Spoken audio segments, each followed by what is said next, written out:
고린도전서 13장 한 장설. 고린도 교회는 여러 가지 문제가 있었습니다. 송사 문제도 있었고요. 근친상 간의 문제도 있었고, 이혼의 문제도 있었고, 성찬의 문제도 있었고요. 부활의 문제도 있었고, 은사 문제도 있었고, 혼인 문제, 여러 가지 문제들이 많았던 그런 교회입니다. 예나 지금이나 똑같습니다. 사람이 사는 세상에 또 이 땅의 교회는 완전한 교회가 없듯이 우리 사람이 그러니까 그렇겠죠. 항상 다툼이 있고 분열이 있고 자기 주장이 있고 자기 생각이 있기 때문에 예나 지금과 똑같이 교회 안에 그런 문제가 있습니다. 건강한 교회가 되면 어떻게 되겠는가 하는 것이 사도 바울의 오늘 주장입니다. 고린도전서 3장에 보면 3장 1절에 보면 형제들아 내가 신령한 자들을 대함같이 너희에게 말할 수 없어서 육신에 속한 자 곧 그리스도 안에서 어린아이들 대함과 같이 하노라.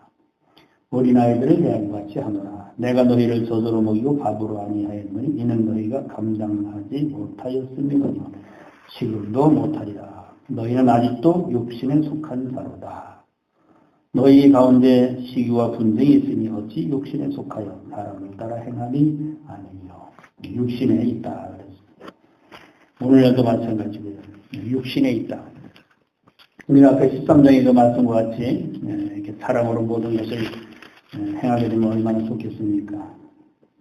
교회 안에는 여러 부류의 사람들이 있기 때문에 예수님을 만난 사람도 있고 안 만난 사람도 있고 초보 신앙도 있고 또 오래 다니는 그런 신앙도 있고 아직 변화되지 않은 그런 사람도 있고 여러 가지로 있기 때문에 교회처럼 말 많은 곳이 없죠.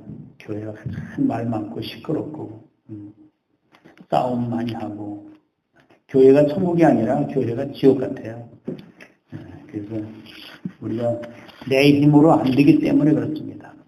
우리는 기도하고 성경 보고 말씀대로 믿음대로 살고 싶어도 내 마음대로 되질 않으니까 그런 것들이 아직도 육에 있다는 것이고 주님을 정말 영으로 생명으로 사랑으로 아버지 사랑을 이렇게 만나보는 경험과 체험이 있어야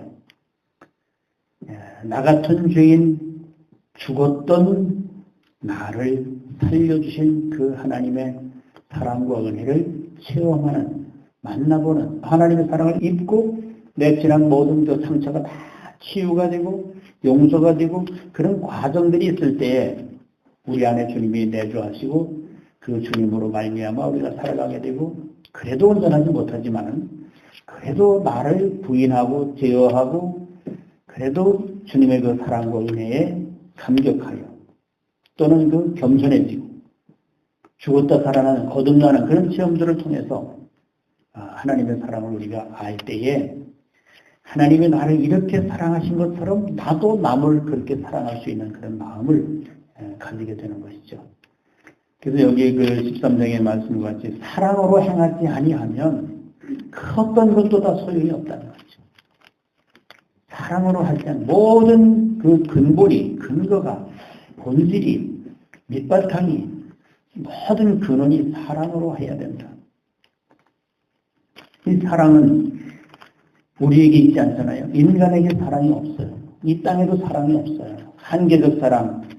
그러니까 오직 주님으로만 해 위에 하늘에 하나님께 주님으로만 사랑할 수 있고 이 사랑은 하나님의 것이고 성령의 열매고 그렇기 때문에 우리가 얼마만큼 나를 부인하면서 해마다 의식적으로 주님을 생각하면서 이 주님의 사랑으로 행해야 되겠는가. 늘 깨어 있어야 되고 정신 차리고 있어야 되고 의식적으로 늘 일에 파묻혀가지고 일에 신경 쓰다가 뭐 다른 거 하다가 그러다 보면 주님을 잊어버리고 내 힘으로 살고 내 생각으로 살고 내 방법으로 살고 그러다 보니까 이 사랑으로 행하지 못하고 자꾸 이기적인 그런 욕망이 나오고 자기 주장이 나오고 내 기준이 나오고 이것 때문에 다툼이 생기는 거죠. 이것을 내려놔야 되고 비워야 되고 알면서도 안 되기 때문에 문제가 되는 것입니다. 우리가 13장은 달달 암송을 하지요. 암송을 다 하는데 머리에 지식으로 그저 암송하는 것이지 실제가 안 되는 거예요. 사랑이 실제가 되지 않아요. 이렇게 우리가 사랑으로 행하면 얼마나 좋겠습니까? 근데 이것은 반드시 예수 그리스도가 내 안에 계셔야 되고 그분과 연합이 되어야 되고 요한복음 15장의 말씀과 같이 가지가 포도나무에 붙어있는 저절로 열매를 맺는 것처럼 연합이 우선이에요. 연합. 그리스도와의 연합이 우선이에요. 주님이 내 안에 내가 주님 안에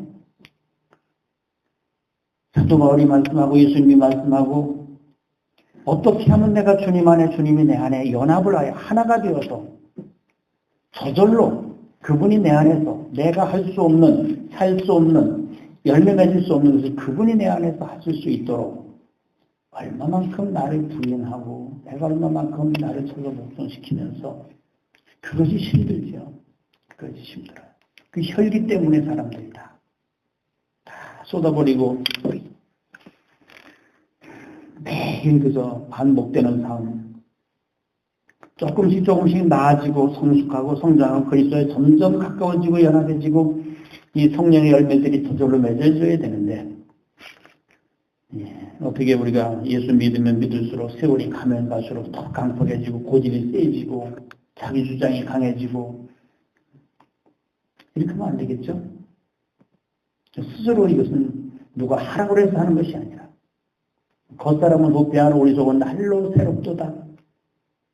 늙어가고 병들어가고 낡아지지만 우리의 속사람은 자꾸 그리스도와 가까워지고 더 성장, 성숙, 상성한 분량에 이르러지고 이것을 내가 느끼고 이것을 내가 체험하고 이런 것을 의식하면서 사는 것이 신앙생활인 것 같아요.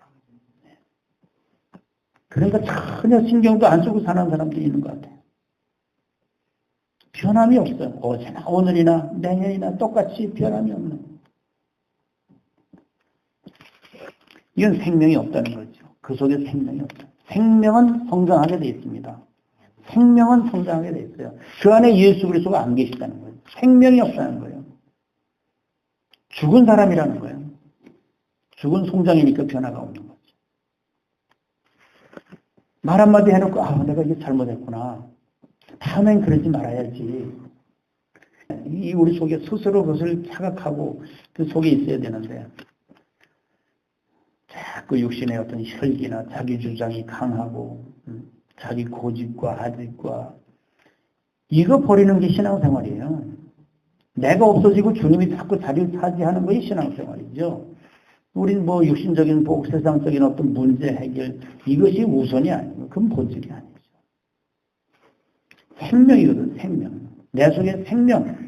길이요 진리요 생명이신 그분의 내가 있음으로 말미암아 나도 생명이 되고 그분이 내 안에 있음으로 내 배에서 생수가 나오고 사랑이 나오고 하는 이것을 늘 의식하면서 그럴 때에 내 안에 천국이 이루어지고 우리 안에 우리 주변에 내 가정에 천국이 이루어지는 것을 사단이 역사하지 못하도록 말 한마디 조심하는 그 우리가 늘 각자가 다 그것을 의식하고 신경 쓰고 살아야 되는데 그래서 우리 공동체가 오늘보다 내일이 작년보다 금년이 더 성장 성숙하고 정말 천국이 되어져가고 그래야 되는데 뭐 수십 년 지나도 천국이 어디 있는지 그러니까 고난이 없이는 안 된다니까 십자가 없이는 안 되는 거예요. 죽음 없이는 안 되는 거예요. 이 자아의 죽음이 없이는. 근데 우리 십자가 얘기도 하기 싫고 고난도 얘기하기 싫고 고통도 다 싫고 평안하고 문제없고 만사형통하고 이러니 어떻게 변화가 되느냐 그 말입니다. 변화는 십자가 고통, 고난, 죽음 이런 모순된 충격적인 부정적인 이런 것들이 우리를 변화시키는 거죠. 복을 너무 좋아하다 보니까 오늘 우리가 맛을 잃은 소금이 돼가는 거죠. 육신적인 8절에 보겠습니다. 사랑은 언제까지 떨어지지 아니하되 예언도 폐하고 방언도 그치고 지식도 폐하리라. 본질이 아닌 것은, 진리가 아닌 것은, 생명이 아닌 것은 폐해지는 거예요. 없어지는 거예요. 본질만 남는 거예요. 부분적으로, 우리는 부분적으로 알고 부분적으로 예언하니 온전한 것이 올 때에는 부분적으로 하던 것이 폐하리라. 부분적으로. 부분. 여기 고린도전서에 등장하는 모든 부분적이에요. 은사도 부분적이거든요. 이것을 알고 우리가 해야 되는데 은사는 영원하지 않아요. 진리가 아니에요. 생명이 아니에요. 모르는 사람은 또 내가 이 말하면 또 오해를 하고 또 뭐 은사를 부정하니 어쩌니. 은사는 진리가 아니라니까. 영원하지 않다니까. 이 땅에서만 필요하고 육에 필요한 거예요. 영에는 필요한 게 아니에요. 육신적이고 이 세상적이고 이 세상에서만 필요한 거예요. 이 세상을 떠나가면 필요 없는 거예요. 겉의 것을 고쳐주는 게 은사입니다. 육을 고쳐주는 게 은사예요. 속 사람을 고치는 건 아니에요. 성령의 이중적 사역을 우리가 알아야 사도 바울이 분명히 말씀하고 있잖아요. 12장 31절에 그랬잖아요. 너희는 더욱 큰 은사를 사모하라. 내가 또한 가장 좋은 길을 너희에게 보이리라. 은사에 치우치다는 것은 한 가지만 본다. 부분적으로만 하나님을 알고 부분적으로만 주장을 하기 때문에 그것을 따라가다가 다 망하는 거예요. 속사람이 성장하고 속사람이 그것을 다룰 수 있는, 은사를 다룰 수 있는 그런 능력이 있어야 돼. 속사람이 변화되지 않고 겉에만 그런 은사만 주장하다 보니까 오늘날 은사가 오래가지 못하고 다 없어지고 돈에 넘어가고 물질의 세상에 다 넘어가는 육에, 그 육에 있기 때문에 은사는 육에 부어주는 것입니다. 육에. 겉에 은사예요. 부분적으로 은사로만 알면 안 돼요. 예언으로만 하나님을 알고 방언으로만 하나님을 알고 어떤 은사 한 가지에 치우쳐서 그것으로 다 된 것이냐, 그것이 진리냐, 그것이 하나님이냐, 그것이 본질이냐 이렇게 주장해서는 안 되는 거죠. 11절에 그랬잖아요. 내가 어렸을 때에는 말하는 것이 어린아이 같고 깨닫는 것이 어린아이 같고 생각하는 것이 어린아이 같다가 장성한 사람이 되어서는 어린아이의 일을 버렸다. 성장하고 보니까 주님과 연합하고 보니까 그 진리와 생명과 본질과 주님과 연합하고 하나가 돼서 보니까 주님의 관점으로 하나님의 관점으로 진리의 본질의 관점으로 세상을 보니까 은사를 보니까 모든 것을 보니까 이건 부분적이었구나. 어렸을 때 내가 이것만 좋아했고 이것이 전부냐 이것에 치우쳤구나. 이걸 깨닫게 되는 거죠. 그래서 놓아버리는 거예요. 다시 그리 돌아가질 않는 거예요. 가장 좋은 게 뭐예요? 사랑이 가장 큰 능력입니다. 사랑의 능력이에요. 하나님의 능력. 사랑에서 나오는 거죠. 그 십자가의 능력이에요. 주님의 능력이죠. 가장 큰 능력이 성령의 열매거든요. 본질에서 나오는 거예요. 능력은. 우리도 처음에 신앙생활할 때 누가 뭐 기적을 해가고 뭐 병든 자가 일어나고 그냥 역사가 일어나면 저 사람 능력이 많구나. 나도 저렇게 됐으면 그것이 전부이냐. 그거 몰려가고 쪽지 깨로구나. 이야 잘 알아맞히네. 그게 전부인 줄 알았어. 근데 성장하고 이 영의 세계, 진리의 주님의 세계, 십자가 너머의 그 세계를 보니까 그게 아니에요. 어린아이 같은 초보적인, 육신적인, 세상적인 부분적인 그것이었더라고요. 그래서 이런 은사나 어떤 능력을 받으면 사람이 모이고 물질이 들어오고 교회가 부흥되고 그러니까 전부 이거 받기 위해서. 근데 지나놓고 보니까 그것이 아니더라고 말이야.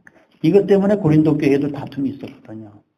네가 오르냐 내가 오르냐, 네가 더 잘하냐, 내가 더 큰 은사냐, 네가 더 큰 은사냐. 이것 때문에 다툼이 있었거든요. 우리가 지금은 거울로 보는 것 같이 힘이 하나 그때는 얼굴과 얼굴을 대하여 볼 것이요. 지금은 내가 부분적으로 아나 그때는 주께서 나를 아신 것 같이 내가 온전히 알리라. 하나님을 온전히 알게 되는 거죠. 이전엔 부분적으로만 알았었는데 이제는 하나님을 온전히 전체적으로 하나님을 알게 되는 것이죠. 그럴 때에 우리도 온전해지는 것입니다. 부분적으로 알게 되면 그것이 전부이냐. 그것 때문에 싸우거든요. 오늘 우리가 교계가 싸우는 것, 어떤 신학이나 교제나 이 싸우는 게 다 부분적이에요. 네가 옳다, 내가 옳다. 온전한 것으로 하나님의 관점으로 보면 다 어린아이 소꿉장만 하는 거죠. 도토리 키재기고 우리가 마음이 하나님처럼 주님과 연합함으로 말미암아 우리 마음이 자꾸 하나님처럼 하나님의 관점으로 세상을 보고 모든 문제를 볼 수 있는 거기까지 성장해가는 자꾸 성장해가는 온전해지려고 마태복음 5장에 하나님이 온전하신 것이 너희도 온전하라 하신 것처럼 우리의 지식으로 하나님을 그 영적인 세계를 알므로써 우리가 자꾸 속사람이 완전해지고 온전해져 흠도 점도 없이 그 앞에 서게 되는 것입니다. 오늘 12절의 그 말씀은 하나님을 온전히 안다는 것. 부분적으로 알지 않는다는 것이죠. 부분적으로 알고 그것이 전부이냐. 그렇기 때문에 자기 주장을 대고 싸우고 다툼이 생기는 것이죠. 온전히 전체적으로 알 때는 그런 다툼이 없어지게 되는 것입니다. 우리가 아직도 다툰다는 것은 어리다는 증거예요. 육에 있다는 증거예요. 부분적으로 한다는 증거예요.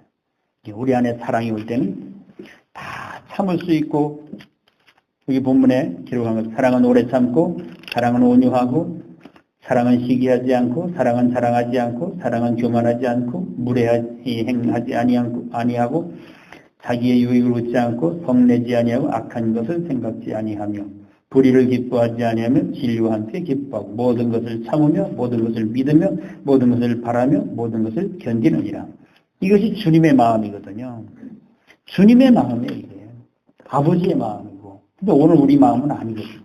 있게 될 수 있도록 주님과 우리 연합하고 그분의 성품을 담기 위해서 그분과 자꾸 연합하는 것이 우선될 때에 우선 복받고 잘 살고 이것은 차선이고 이건 부차적인 것이고 이건 생명이 아니고 이건 덤으로 주시는 것이고 먼저 우선 가치 있는 가장 가치 있는 거기다 우리가 신앙생활에 초점을 맞추고 이것이 하나님과의 관계가 올바로 될 때에 하나님을 온전히 알게 되고 얼굴과 얼굴을 대하여 아는 것처럼 온전히 알게 된다는 것은 어떤 추상적이나 관념적이나 종교적이나 교리적이나 이런 어떤 예배나 기도나 봉사나 이런 부분적으로 하던 것이 다 피해지고 이제는 내 안에 주님이 좌정하셔서 아무것도 하지 않아도 영적인 교제가 이루어지고 생명을 공급받게 되고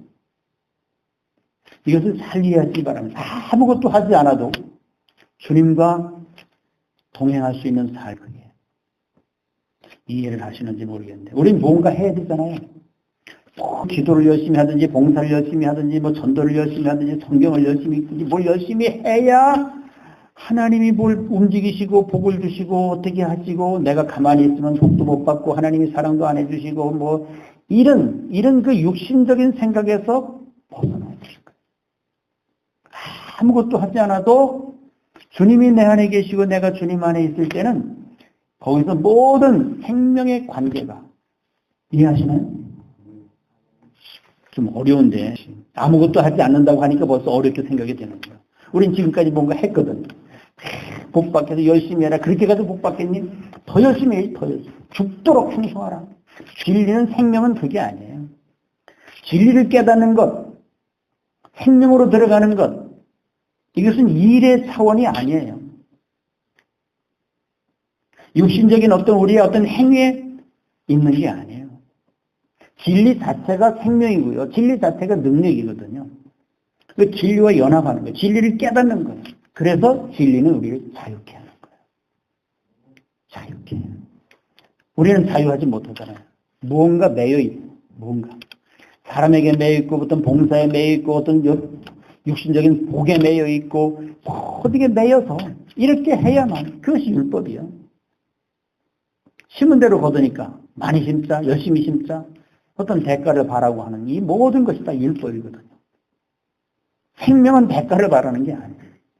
우리에게 주신 그 은혜, 그 생명, 그것을 깨닫고 그 뒤는 우리가 자발적으로 감사하고 스스로 움직이게 되는 것이지 어떤 대가를 바라고 움직이지 마시고 율법에서 벗어나서 정말로 생명 안에서 진리 안에서 나는 아무것도 하지 않아도 자유할 수 있고 그 배에서 생수가 나올 수 있고 근데 세상은 그렇게 내버려 두질 않아요. 그게 공동체요 조직이요 인간의 어떤 세운 규칙이요 이런 데 매여 있으니까 자유하지 못하고 눈치 봐야 되고 주님이 오셔서 어떻게 사셨는가 우린 그것이 기준이 돼야 돼요. 주님은 아무것도 만들거나 뭘 세우거나 뭘 하질 않으셨어요. 왜 그렇게 하셨는가? 매이거든요. 이게 진리는 이렇다, 본질은 이렇다는 것을 이해하시고 오해가 없으시기를 바랍니다. 진리가 무엇인가를 우리는 알 때에 우리는 영적인 자유함을 얻고 이 세상에 육신을 가지고 사는 세상은 그 올가매는 거거든요. 매임을 당하는 거예요.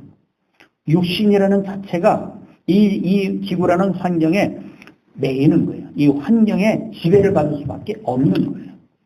그러니까 육이 죽고 영이 사는 것입니다. 이것을 잘 이해하시면 주님의 말씀이 이해가 되고요. 복음이 이해가 되는 것이요. 눌린 자를 자유케 하는 것이죠. 이런 모든 이 육의 세상의 사단의 고난의 죽음의 환경에 얽매이고 속박당하고 종로로 사는 이 육, 이 한계를 벗어나지 못하는 그래서 사망과 사단의 세상의 육의 물질의 종로로 타는 우리를 놓아주기 위해서 십자가라는 것이 등장하게 됐고 거기에 육과 율법과 이 세상의 모든 사망의 법을 못 박으시고 부활하심으로 우리가 새로운 피조물, 새로운 존재가 됨으로써 이 육을 벗고 육의 이 통제를 받는 이 세상에서 더 이상 그것 때문에 울고불고 힘들어하고 고통당하고 중리산이 자살하지 않고 미치고 자빠지고 혼전하지 않고 더 이상 이제는 거기에 매이지 않는 자유하는 그런 영혼이 된다는 것입니다. 그런데 우리는 그런 깊은 곳으로 우리가 나가지 못하고 늘 육에 매여가지고 육에 관한 우리가 바라고 원하는 이 육의 보이고들 이 세상 것만 이야기하니까 어떻게 영적인 세계가 풍성해질 수가 있으며 어떻게 그 세계가 열려질 수가 있으며 어떻게 세상을 이길 수가 있으며 평생 가도 못 이깁니다. 그러니까 인류가 속고 또 속고 사망에 속고 사단에 속고 육에 속고 세상에 속고 물질에 속고 환경에 속고 반복이고요. 복음은 그게 아니거든요. 해방되는 거예요. 완전히. 생명 안에서 왕노로 사는 거예요. 영원히 더 이상 죽음이 우리를 더 이상 세상이 우리를 더 이상 우리를 어떻게 할 수가 없는 거예요. 누가 우리를 그리스도의 사랑에서 끊으려? 그 어떤 것도 하나님과 우리의 관계를 끊어놓을 수가 없다는 거예요. 그 관계는 십자가로 말미암아 세상이 나를 대하여 나는 세상에 대하여 십자가에 못 박혔기 때문에 그 십자가가 나를 지켜주기 때문에 나도 세상 갈 수 없고 세상에 나에게 올 수도 없고 갈라디아 6장에 말합니다. 십자가를 빼놓고는 우리는 말을 할 수가 없어요. 설교도 할 수 없어요. 복음을 전할 수 없어요. 오직 십자가 사랑. 십자가밖에는 사랑할 것이 없다고 말씀하고 있습니다. 우리는 영원히 해방을 일생의 죽음에 매여 종로로 산 모든 자들을 놓아주려 합니다. 이것을 우리가 이야기하고 이것을 생각하고 이렇게 살아야 우리가 이런 이 육의 삶에서 빨리 벗어나서 힘들다 어쩌다 저쩌다 이런 얘기하지 않고 기쁘다 감사하다 누린다 자유한다 부유하다 풍성하다 만족하다 이런 고백이 나오고 이런 얘기가 우리가 입에서 오른데 되는데 우리가 무엇을 구할까를 알지 못하나 성령은 말할 수 없는 탄식으로 우리를 위하여 대신 간구하시느니라. 우리를 위하여 대신 탄식하고 계시는 성령의 음성을 들으시길 바랍니다.